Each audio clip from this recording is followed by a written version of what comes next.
Me miró como si yo fuera un mueble. No fue falta de respeto, peor que eso. El tipo de mirada que ni siquiera registra a la otra persona como una amenaza. He visto a acusados llorar, los he visto suplicar, he visto a hombres desmoronarse por completo en el momento en que se sientan en mi sala de audiencias. Este se sentó como si fuera el dueño del lugar, se ajustó los gemelos, se recargó en la silla y antes de que la fiscalía hiciera una sola pregunta, antes de que siquiera hubiéramos comenzado propiamente, le sonrió al público como si todo esto estuviera arreglado de antemano y ya supiera cómo terminaba. He estado en este estrado durante 26 años. Conozco una actuación cuando la veo, y sé algo más, la diferencia entre un hombre que tiene confianza y un hombre que se cree protegido. La confianza puede ser quebrantada, la protección, cuando es real, no. La pregunta esa mañana era, ¿cuál de los dos era él? Su nombre era Marcus Drell, director ejecutivo de una firma de servicios financieros que, según la fiscalía, había defraudado sistemáticamente a más de 400 inversores en 11 estados durante un periodo de 6 años, 400 familias, cuentas de jubilación, fondos universitarios, ahorros médicos, 6 años de mentiras estructuradas. La acusación formal tenía 47 páginas. El registro de pruebas abarcaba 3 volúmenes. 3 fiscales federales se habían preparado durante 18 meses para pararse en mi tribunal y desmantelar a este hombre. Llegó con 7 abogados, 7, no porque necesitara 7 para defenderse, necesitaba 7 para asegurarse de que nadie más en la sala pudiera moverse más rápido que su equipo legal. Lo entendí de inmediato. No estaba allí para responder preguntas, estaba allí para consumir el oxígeno, para hacer que el juicio fuera tan procesalmente costoso, tan interrumpido, tan técnicamente denso, que la verdad se ahogaría en el proceso. Era una estrategia, y durante la primera hora de ese juicio, funcionó. La fiscal principal, una mujer llamada Claire Ashton, metódica, precisa, el tipo de abogada que ha memorizado cada documento en la sala, se puso de pie y comenzó su alegato inicial. Llevaba 20 segundos cuando se produjo la primera interrupción. Uno de los abogados de Drell, el de mayor rango, un litigante canoso llamado Farrow, ya estaba de pie antes de que ella terminara su tercera oración. Objeción, calificación. Lo miré. Denegada. Siéntese, abogado. Se sentó. 30 segundos después, de pie otra vez. Objeción, especulación. Denegada. 40 segundos. Arriba otra vez. Objeción, falta de fundamento. Dejé que una pausa flotara en el aire el tiempo suficiente para que todo el público la sintiera. Señor Farrow, se va a sentar y permanecerá sentado hasta que sea su turno de hablar. ¿Estamos claros? Se sentó. No se veía avergonzado. Drell tampoco. Si acaso, Drell parecía un poco más entretenido. Las interrupciones no eran aleatorias. Cada vez que Ashton se acercaba a una categoría específica de evidencia, transferencias bancarias, comunicaciones internas, un conjunto particular de cuentas en el año fiscal 2019, Farrow se ponía de pie. El patrón era deliberado. No estaban tratando de ganar las objeciones, estaban tratando de entrenar al jurado. Cada interrupción le decía al jurado, esta área está en disputa, esta área es peligrosa, miren hacia otro lado. Dejé que continuara durante 40 minutos, no porque yo fuera pasivo, porque necesitaba ver qué forma tenía. Todo jugador de ajedrez te muestra su estrategia en la apertura. Yo estaba observando. Luego, Ashton pasó a la primera presentación importante de pruebas. Una hoja de cálculo interna, auditada por terceros, conciliada con registros bancarios de 2 instituciones. El tipo de documento que no miente porque no puede. Los números se extraen de sistemas que no le pertenecen a nadie en la sala. Antes de que pudiera presentarlo, Farrow estaba de pie, pero esta vez no objetó. Presentó una moción, formalmente, con un documento preparado, para que el documento fuera excluido por motivos de cadena de custodia. La moción tenía 16 páginas. Había sido redactada de antemano. La miré. Miré la marca de tiempo de la presentación. Había sido ingresada a las 8:47 de esa mañana, 43 minutos antes de que comenzaran los procedimientos. Habían preparado esto antes de escuchar cómo Ashton pretendía usar la prueba. Sabían lo que venía. Habían preparado un muro procesal por adelantado. Puse la moción boca abajo sobre el estrado y no dije nada. Ashton dio un giro. Suavemente, sin perder el paso, pasó a una segunda prueba, una serie de confirmaciones, de transferencias bancarias, cruzadas con la actividad de las cuentas de los inversores. Documentación estricta, hermética. Apareció una segunda moción, también redactada de antemano, también con marca de tiempo anterior al inicio del juicio.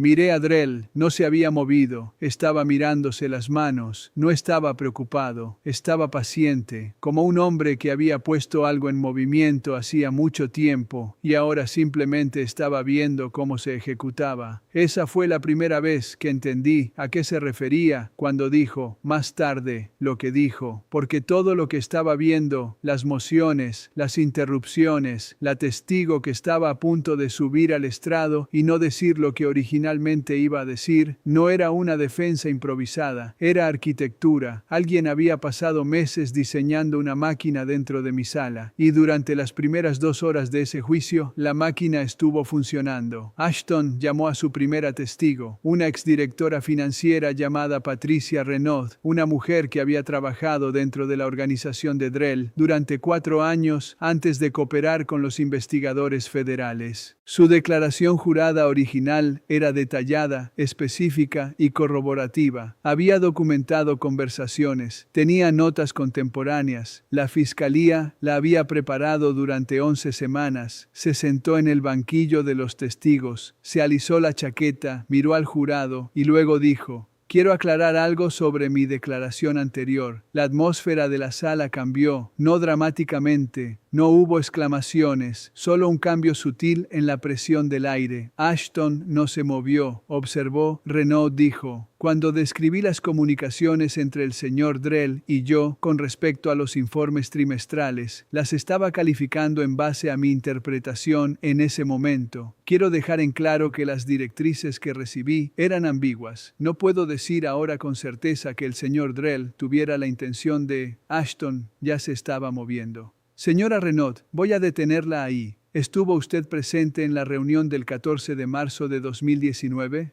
Lo estuve. Y estuvo presente cuando el señor Drell dio instrucciones específicas sobre cómo se reportarían las pérdidas de los inversores a la junta directiva. Una pausa. Estaba en la sala. Sí. ¿Y cuáles fueron esas instrucciones? Otra pausa, más larga esta vez. Puedo haber interpretado mal la naturaleza de esas instrucciones en mi declaración anterior.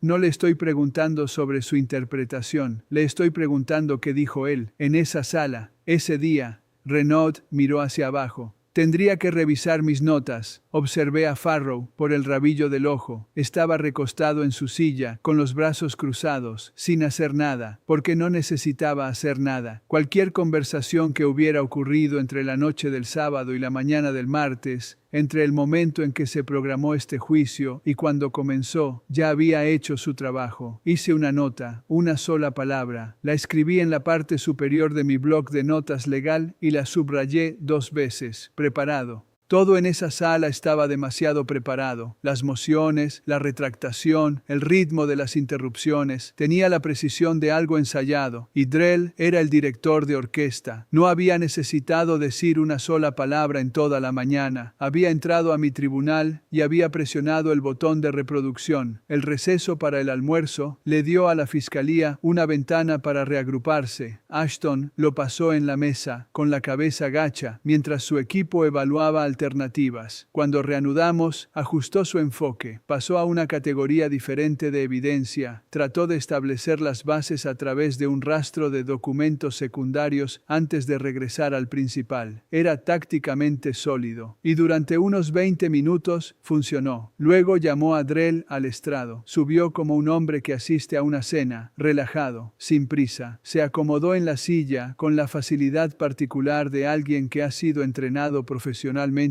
para parecer profesionalmente no entrenado. Su corbata estaba recta, su expresión era abierta, atenta, levemente divertida. Ashton comenzó con preguntas biográficas básicas. No se lo estaba poniendo fácil, estaba guiando al jurado a través de una secuencia. Cada pregunta era un ladrillo. El muro vendría después. Drell entendió esto y respondió todo con la misma suavidad cooperativa. Nada a lo que aferrarse, nada que desafiar, solo respuestas fluidas y calibradas que no le ofrecían fricción. Entonces ella cambió el rumbo. Señor Drell, ¿era usted responsable de las comunicaciones a los inversores sobre el rendimiento del fondo en los años 2018 a 2021? En última instancia, sí, mi equipo manejaba esas comunicaciones. Su equipo. ¿Revisaba usted personalmente esas comunicaciones antes de que fueran distribuidas? Revisaba resúmenes de alto nivel. Resúmenes de alto nivel. No las comunicaciones en sí. Estábamos operando a una escala significativa. Confiaba en mi equipo para...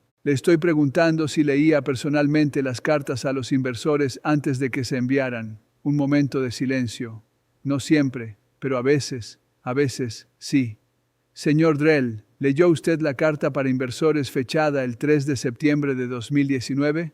Farrow estaba a medio levantar de su silla. Ashton no esperó. Ya había pasado al documento. Ya lo tenía en la pantalla. 3 de septiembre de 2019. Una carta de una página a los inversores. Comunicación trimestral estándar. Proyecciones, resúmenes de rendimiento, garantías. ¿Sí o no, señor Drell? ¿Leyó esta carta? Yo tendría que revisar el registro. Tiene su firma electrónica. La sala contuvo el aliento. Drell miró la carta. Entonces sí, la revisé.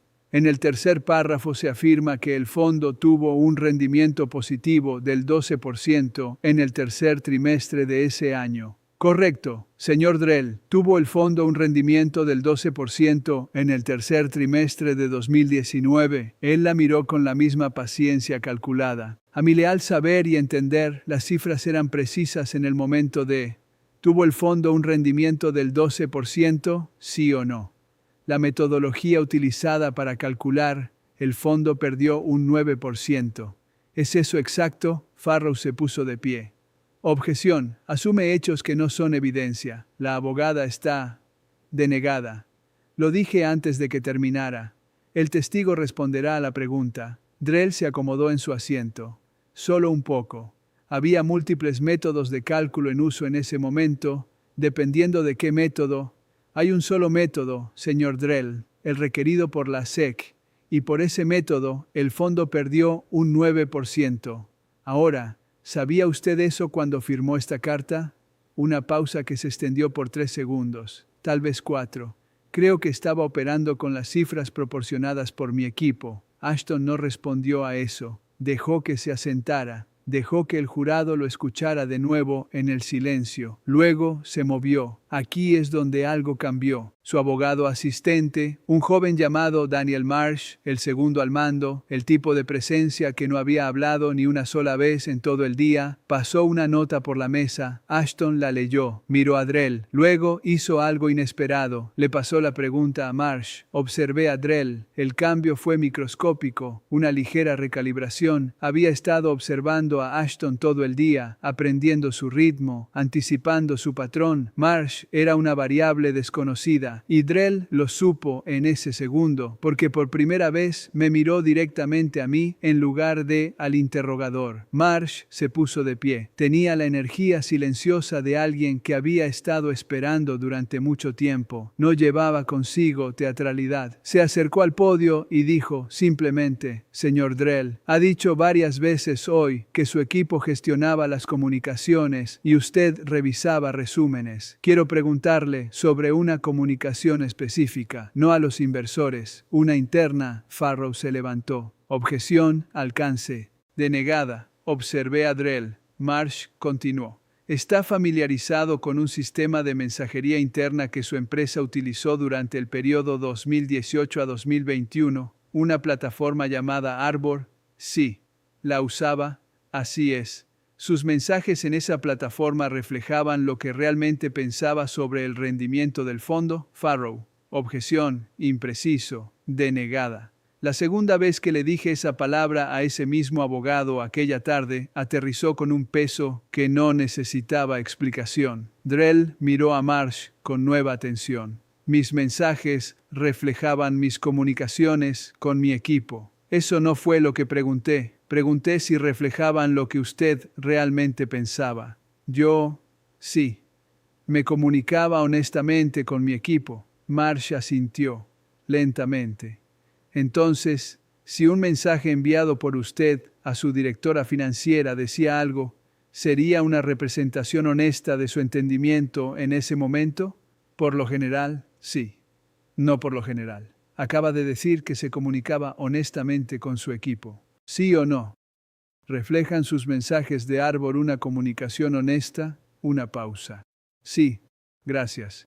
Marsh metió la mano abajo. No anunció lo que estaba buscando. No hizo una pausa para crear efecto. Simplemente colocó una prueba impresa en el proyector y dijo: Este es un mensaje de Arbor enviado desde su cuenta, señor Drell, a Patricia Renault el 29 de agosto de 2019. 5 días antes de que se distribuyera la carta a los inversores. El mensaje apareció en la pantalla. Tenía 9 palabras, en texto, sin formato, sin encabezados, sin contexto, sin formato. Solo 9 palabras que Marcus Drell había tecleado un jueves por la tarde, hacía 4 años, y había enviado a su directora financiera. No envíes los números reales, lo arreglaremos en la carta. El tribunal no estalló. Nada dramático sucedió en los primeros 5 segundos, porque lo que sucedió fue más silencioso que eso y más permanente. El jurado lo leyó, el público lo leyó.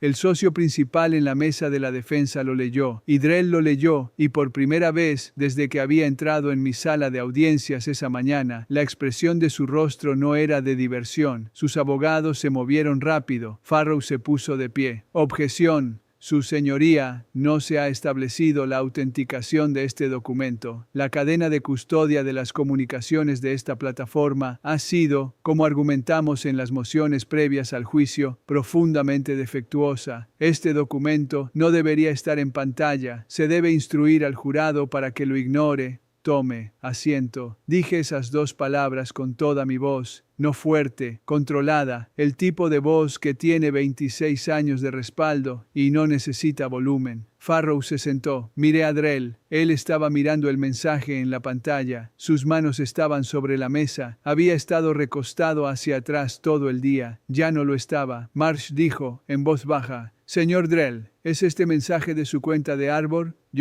Mis abogados han planteado serias dudas sobre la autenticación de... Esa no es una respuesta. ¿Es este mensaje de su cuenta?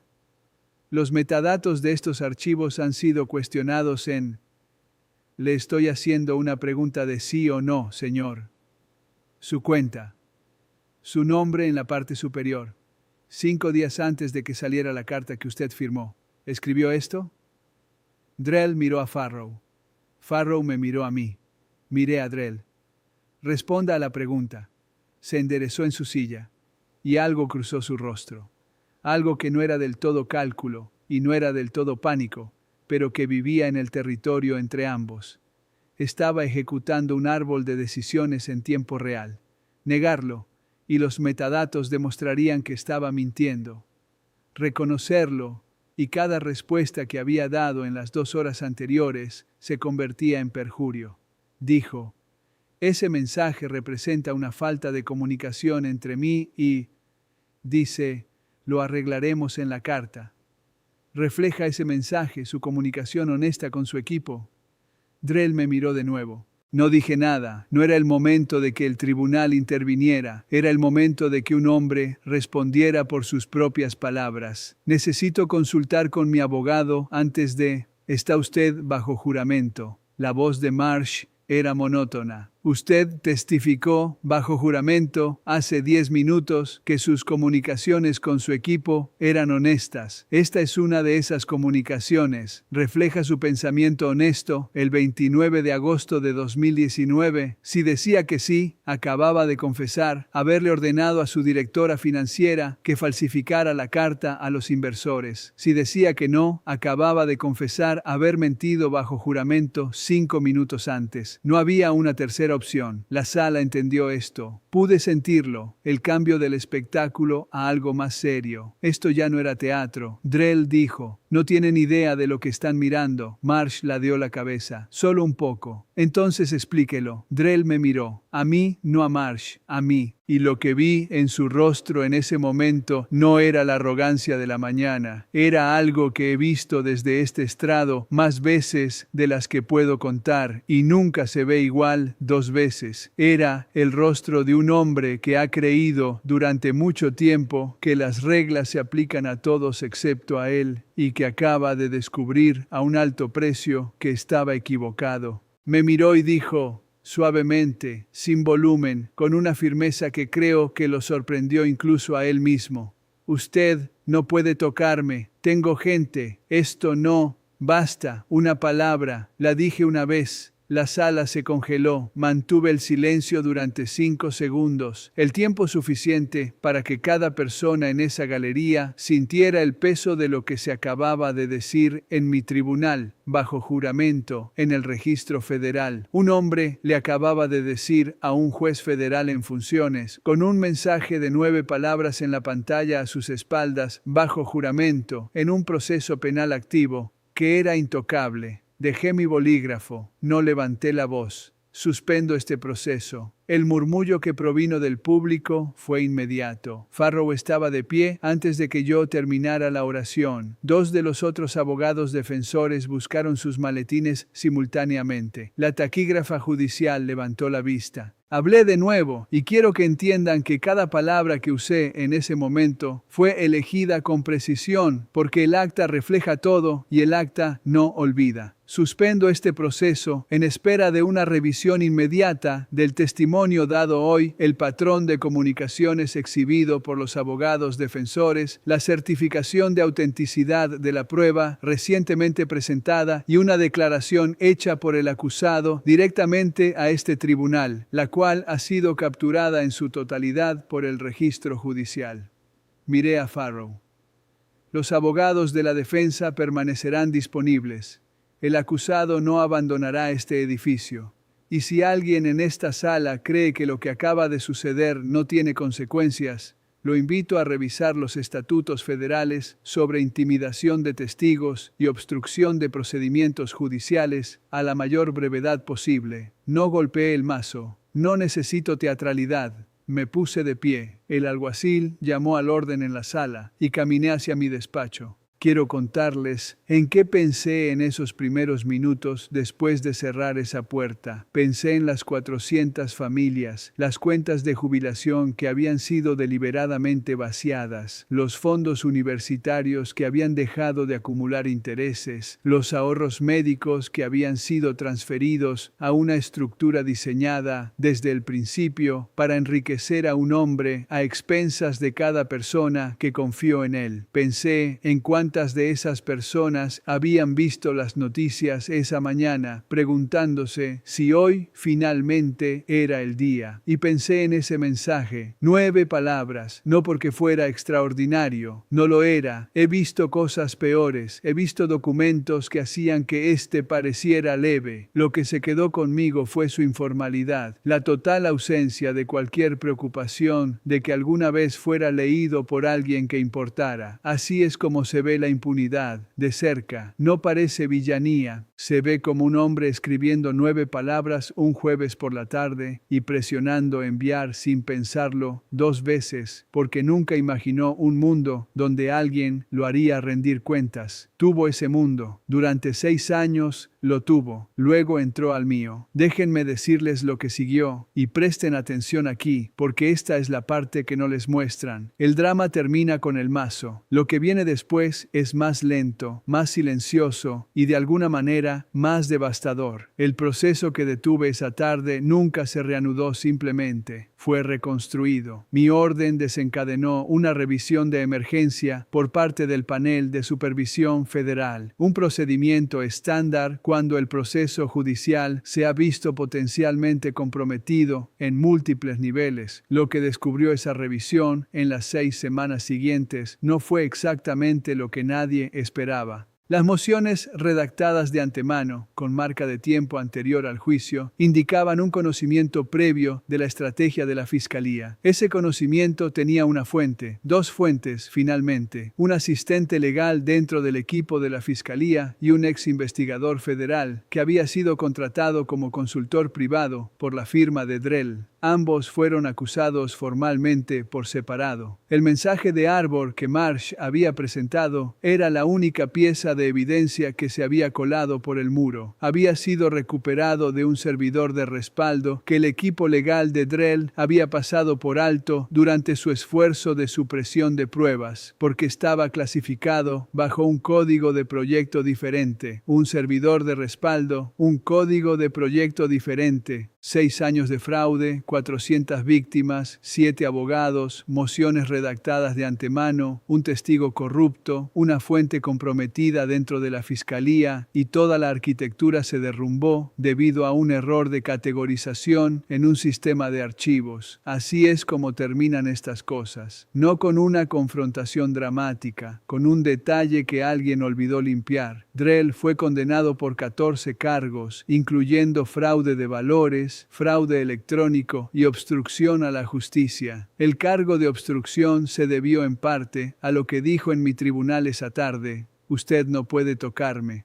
Que el registro capturó limpiamente y que sus abogados intentaron, en mociones posteriores al juicio, calificar como una expresión de frustración en lugar de un acto de intimidación. Denegué la moción. Una expresión de frustración no requiere que un hombre mire directamente a un juez federal. Patricia Renaud, la testigo que se había retractado de su declaración esa mañana, finalmente volvió a cooperar con los fiscales cuando quedó claro que la protección que le había ofrecido la red de Drell se había evaporado. Su declaración jurada original fue restaurada, su contenido corroborado, y testificó extensamente durante el proceso reanudado. No fue acusada. Su testimonio agregó 3 cargos adicionales a la condena. Farrow, el socio principal de cabello plateado, que se había puesto de pie en mi sala 19 veces en una sola mañana, es actualmente objeto de una revisión disciplinaria del Colegio de Abogados. No tengo nada más que añadir sobre ese asunto. Ahora bien, y quiero hablarles directamente por un momento, porque ustedes vieron esto esperando una cosa y obtuvieron otra. Vinieron por el momento en que la justicia llega con peso y sonido, y yo les di ese momento, pero quiero que se queden con la otra parte, la parte que viene antes. 400 familias esperaron 6 años. Ese no es un número menor. Eso no es una abstracción. 6 años es un niño terminando la escuela primaria. 6 años es una cuenta de ahorros que se suponía que iba a crecer y no lo hizo. 6 años es la distancia entre un diagnóstico y un tratamiento que no se pudo pagar. Mientras Marcus Drell se ajustaba los gemelos, tecleaba 9 palabras casuales, se recargaba en sillas y le sonreía al público, personas reales, con nombres reales, veían desaparecer dinero real y se preguntaban si alguien estaba prestando atención. La respuesta finalmente fue sí, pero finalmente es mucho tiempo. Pienso en eso cada vez que alguien se sienta en mi tribunal y cree que es intocable. Y quiero ser preciso sobre lo que realmente significa ser intocable. No significa poderoso, no significa rico, no significa tener a los abogados adecuados, las mociones adecuadas, la red adecuada. Esas cosas pueden ser interrumpidas, esas cosas pueden ser desmanteladas. Las he visto desmoronarse en esta sala más veces de las que puedo contar. Intocable significa no tener nada de lo que hayas dicho o hecho que un abogado motivado con un servidor de respaldo pueda encontrar. Drell no era intocable, solo estaba rodeado de personas cuyo trabajo era hacer que se viera así. Esto es lo que sé. Tras 26 años en este estrado, cada documento que alguna vez se escribió todavía existe en algún lugar. Cada mensaje, enviado con la creencia de que nunca sería leído, está guardado en un servidor, un respaldo, un hilo reenviado, un archivo adjunto, impreso en una carpeta que nadie ha abierto todavía. La infraestructura de la deshonestidad es enorme y las personas que la construyen nunca la limpian por completo, porque nunca creyeron que fuera necesario. Esa es la brecha. Esa es siempre la brecha. Un abogado junior notó una vacilación, pasó una nota, sacó un documento, 9 palabras, el resto vino después. La pregunta no es si la verdad está ahí. Casi siempre lo está. La pregunta es si a alguien en la sala le importa lo suficiente, tiene la habilidad suficiente y la paciencia suficiente para encontrarla y sostenerla en el momento exacto. Cuando un hombre ya está registrado en el acta, ya está comprometido con una respuesta que no puede retractar, ya está sentado en la silla. Esa mañana alguien lo hizo. Marcus Drell entró en mi sala de audiencias como un hombre que era el dueño del lugar. Salió bajo la custodia de los alguaciles de los Estados Unidos. El cambio entre esos dos momentos no fue gradual. No hubo un largo arco de justicia doblándose lentamente. Hubo una nota pasada a través de una mesa. Hubo un mensaje en una pantalla. Hubo un hombre que finalmente se quedó sin cosas que decir. Y hubo un tribunal que estuvo observando todo el tiempo. Me han preguntado desde que concluyó este caso si me sorprendió lo que pasó en esa sala, si algo de eso me tomó por sorpresa. La respuesta es no, nada de eso me sorprendió. Ni las interrupciones, ni la retractación, ni las mociones previas, ni la red de corrupción que había debajo, ni siquiera la arrogancia, especialmente eso no. Los hombres como Marcus Drell no son raros, no son excepcionales, no son singularmente brillantes, ni singularmente peligrosos. Son simplemente hombres a los que se les ha dicho que sí durante tanto tiempo, que han olvidado el sonido del no. Lo que sí me sorprendió, y seré honesto, porque este estrado exige honestidad, fue lo rápido que terminó una vez que comenzó. La máquina que había construido era costosa y detallada y funcionó durante 6 años, y funcionó perfectamente, justo hasta el momento en que un solo abogado junior hizo una pregunta de seguimiento que no estaba en el guión de nadie. Luego se acabó en 4 minutos. Esa es la otra cosa que sé por 26 años de experiencia. Estas estructuras, el fraude, la tapadera, la red, la arquitectura de protección, no son tan fuertes como parecen.